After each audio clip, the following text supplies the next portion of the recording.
Bom dia, primeiro ano, tudo bem? Hoje, na aulinha de português, eu peço a vocês que abram na página 58, pois nós iremos trabalhar, com o gênero textual receitas. Isso mesmo, vamos lá? Então, inicialmente, vamos saber, o que é receita. Receitas são orientações que ajudam as pessoas, passo a passo, a preparar algum prato de comida. E quais são as características de uma receita? O que é que tem em uma receita? Primeira coisa que tem é o título da receita, ou seja, o nome do qual o prato, está se referindo à receita, o nome da comida que irá ser preparada. 2. Será os ingredientes. Quais são os ingredientes, que serão usados e as quantidades necessárias nessa receita?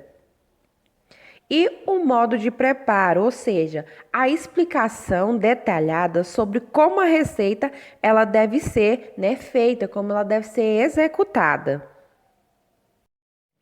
Na página 58, nós temos aí o exemplo de uma receita bem simples, que é a receita do beijinho. Podemos observar que o nome beijinho vai acima, que como eu disse, o título, primeiro, que é o nome da receita. Logo abaixo nós temos ingredientes, ou seja, onde a gente vai, saber quais ingredientes e a quantidade que a gente vai utilizar na receita. Aí está dizendo que deve se utilizar para o beijinho uma lata de leite em pó, uma lata de leite condensado, um pacote de coco ralado, cravo ou uva passa. Abaixo nós já temos como fazer essa receita, porque a gente já tem os ingredientes. Número 1, coloque em uma vasilha o leite em pó, o leite condensado e o coco ralado. Mexa bem a massa e enrole os beijinhos.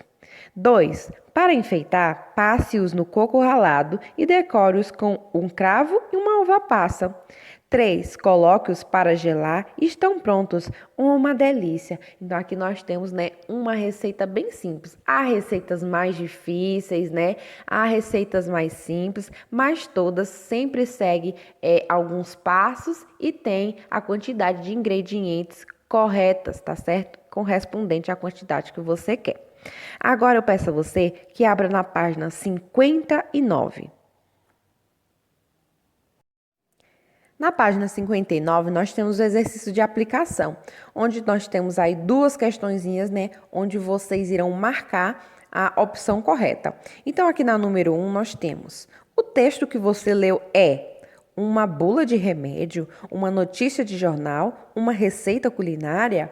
Então, você vai marcar um X na opção correta. Número 2. Para que serve esse texto? É para ensinar a fazer leite em pó? É para ensinar como se faz beijinho de leite em pó? Ou é para mostrar como fazer bolinhas? E aí, marque a alternativa correta. Ainda na página 59, na número 3, está pedindo para você fazer a leitura, de outra receita que está ensinando como fazer um bolo. Então, vamos prestar bem atenção, da quantidade de elementos, a quantidade de produtos que será utilizado e como fazer essa receita para que a gente possa responder as próximas questões, tá certo? Então, vamos lá. Aqui nós temos ingredientes. Precisa-se de 3 cenouras grandes, 4 ovos, 2 xícaras de farinha de trigo, 2 xícaras de açúcar, 1 xícara de óleo, 1 colher de sopa de fermento em pó. Como fazer? 1. Bata tudo no liquidificador e coloque a massa em uma forma untada com manteiga. 2. Leve ao forno quente por 20 minutinhos. Então, essa é a receita, E agora a gente vai responder a página 60. A página 60 é bem simples. Vocês irão completar o quadro desenhando a quantidade de cada ingrediente, que a gente fez a leitura. Então, aqui nós temos o quadrinho de ovos. Então, você irá desenhar a quantidade de ovos pedido nessa receita de bolo. A quantidade de açúcar, a quantidade de farinha, a quantidade de fermento, a quantidade de óleo e a quantidade de cenoura, Tia, mas dá para desenhar o açúcar? Lá diz, que é xícaras de açúcar, Então, você irá desenhar, tá certo? Na página 61, Você irá pesquisar com um familiar, né, com um adulto, uma receita bem gostosa e fácil de fazer. Escreva os ingredientes necessários e como fazer. Lembre-se de ilustrar a receita. Então, primeiramente você vai pesquisar, né, uma receita. Pode ser uma receita bem simples e fácil, tá certo? Onde você vai colocar o nome da sua receita, ou seja, o título, os ingredientes que irá precisar e como fazer, tá bom? E na página 62 você irá desenhar, tá certo? Ilustrar essa receita deliciosa que você irá fazer. Agora nós vamos para o nosso livrinho, né, do Amigavelmente, onde é na disciplina de ensino religioso que a gente irá trabalhar a aula 5, onde iremos conversar sobre as regras. Olha só o nosso amigo camaleão. Ele veio dar um recadinho para nós. Vamos ouvir? Olá, amigos! Eu e meus vizinhos temos regras e combinados que todos ajudaram a criar e devem seguir. Mas foi só depois de passarmos por um grande susto que nós organizamos para essa questão tão fundamental à nossa sobrevivência. Leiam a história para saber o que aconteceu. Fiquei curiosa. E vocês? Vamos descobrir como foi que tudo aconteceu para que eles fizessem essas regrinhas? A floresta onde moro é um lugar muito grande. Meus amigos e eu vivemos em comunidade, num pequeno espaço dessa floresta. Procuramos ficar sempre unidos e escondidos dos gigantes felinos. Esses predadores são muito perigosos. Certa vez, eu já estava dormindo quando escutei um barulho alto e acordei assustado. Quando eu olhei ao redor, vi meus amigos desesperados correndo e gritando. Eles estavam fugindo da onça pintada que os perseguia correndo velozmente em busca de alimento. Ela tinha descoberto nosso esconderijo. Foi o maior sufoco. Por pouco conseguimos escapar todos vivos. Depois daquela noite, marcamos uma reunião com todos os animais da comunidade para decidir o que deveríamos fazer para nos proteger melhor. Foi um momento muito especial. Nunca vou esquecê-lo. Todos se ofereceram para ajudar e contribuíram com uma estratégia e opiniões, pois sabiam que, para sobreviver, precisavam cooperar. Como alguns de nós ficam acordados à noite e outros de dia, aproveitamos essa diferença e fizemos uma escala de vigilância. Assim, garantimos que sempre haverá alguém zelando por nossa segurança. E essas regras aqui servem tanto para os grandes mamíferos como para os pequenos insetos. Isso nos proporcionou mais segurança, tranquilidade e um ambiente agradável e justo. Desde então, cada um cumpre seu papel diariamente e nunca mais tivemos problemas. Estamos muito felizes e satisfeitos com a nossa organização e parceria. Percebemos que, com as regras e combinados, somos muito mais fortes e capazes. Olha só, todos reunidos. Precisamos conversar sobre as regras e combinados, tá certo? Então, todo espaço deve ter regras e combinados, né? Para que todos possam socializar, possam se dar muito bem, tá bom? Nesse espaço. Agora eu pergunto a você, criança: será que dá para viver sem regras de convivência?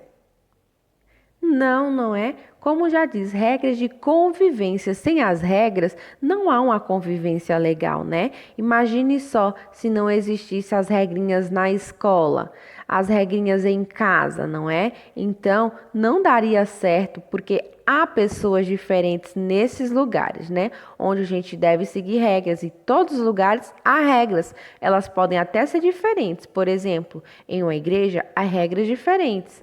Numa escola já há outras regras, em um hospital já é outras regras a ser seguidas. Então, a cada ambiente que a gente, né, está, há um tipo de regras que a gente deve sempre seguir para ter uma boa convivência. Como os ambientes, né, são frequentados por diversas pessoas diferentes, então as regras elas não foram criadas só por uma pessoa, mas sim, assim como os animais da floresta, coletivamente várias pessoas ajudaram a criar as regras para que todos, né, vivessem em harmonia, onde cada um deu a sua opinião, tá bom? E a forma que eles acham melhor de conviver. Na página 49, onde a gente vai iniciar, né, as nossas atividades. Onde tem a cena número 1. Complete a frase com a alternativa correta. Vamos fazer a leitura da frase? Após serem perseguidos por uma onça pintada, os animais fizeram uma reunião e resolveram construir. Construir o quê? Vamos marcar a alternativa correta? Uma cozinha? Um combinado sobre a vigilância? Uma casa bem grande ou uma ponte? Você irá marcar a alternativa correta. E essa alternativa que você marcar, você irá escrever abaixo da frase, tá bom? Na página 50, você irá procurar no caça-palavra, né, as palavrinhas que os animais, eles aprenderam naquela reunião, né, que foi respeito, comportamento, segurança, convivência e cooperação. A gente já pode ver aí que segurança já está grifado, tá bom? Então, as outras palavrinhas, as outras 4 palavrinhas, você irá procurá-las e circulá-las. Na página 50, você irá, né, procurar as 4 palavrinhas, né, que os animais eles conseguiram aprender com essa reunião, né, com essa formação de regrinhas de convivência, onde foi o respeito, comportamento, convivência e cooperação. A palavrinha segurança já está circulada, você irá procurar e circular as outras palavrinhas, tá certo? Na página 51, alguns animais, eles ainda não sabem ler. Então, o que é que você vai fazer? Você vai ajudá-los a entender, né, os combinados que foram feitos através de desenho. Então, o primeiro combinado foi estar sempre atento. Então, você irá ilustrar ao lado. Usar apito em caso de emergência. Ajudar animais com mais dificuldade de se locomover. Cooperar com mães e pais que têm muitos filhotes e não conseguem proteger todos. Respeitar os amigos em caso de fuga, sem empurrar ou bater. E ajudar os amigos. Então, ao lado você irá desenhar cada regrinha de convivência, né, e cada regrinha que eles fizeram para se proteger. Na página 52, você irá marcar as alternativas, né, que você achar melhor para ser regrinhas em sala de aula, tá certo? Então, você acha que deve respeitar os amigos, levantar a mão na hora de falar, dormir na hora da atividade, não escutar, guardar os materiais depois de usá-los, prestar atenção quando o colega ou professor está falando, e você pode marcar mais de uma alternativa, tá certo? E na página 53, né, os animais eles ficaram muito felizes e satisfeitos com a nova organização na floresta, pois a parceria de todos para cumprir os combinados lhes deu mais segurança e tranquilidade. E você? Como se sente ao perceber que os combinados da turma estão sendo cumpridos? Faça um lindo desenho sobre como você se sente vendo todos fazendo a sua parte, tá certo? Agora será a atividade em família, tá certo? Então, ó, pode e não pode. Converse sobre o que pode e não pode ser feito em sua casa. Primeiro, levantem as situações que costumam ser mais problemáticas. Depois, pensem juntos em soluções para elas, tá certo? Aí nós temos, né, um quadrinho onde, após a conversa, vocês irão preencher o quadro a seguir, tá certo? Onde tem situação, problema, ou seja, aqui tem um exemplo, ó. Quero assistir a um desenho na mesma hora que minha mãe quer ver o jornal. Pode, exemplo, montar horários de rotina, ter dias que minha mãe assiste e ter dias que eu assisto, por exemplo. O que é que não pode? Gritar, desligar a televisão ou agredir, né, para se ter esse momento. Então, a melhor forma é criar uma rotina, conversar, para que todos saiam ganhando, tá bom? E sem desentendimentos. Então, você irá colocar as situações, problemas, onde você vai ter que criar soluções, tá bom? E criar também a parte de que o que não pode fazer nessa situação, tá certo? E no finalzinho, lembre-se de avaliar a participação da sua família, essas estrelinhas, onde você irá pintar de acordo com a participação de cada um, tá bom? Então, bom estudo, tá certo? E mandem as fotos das atividades. Beijinhos da tia!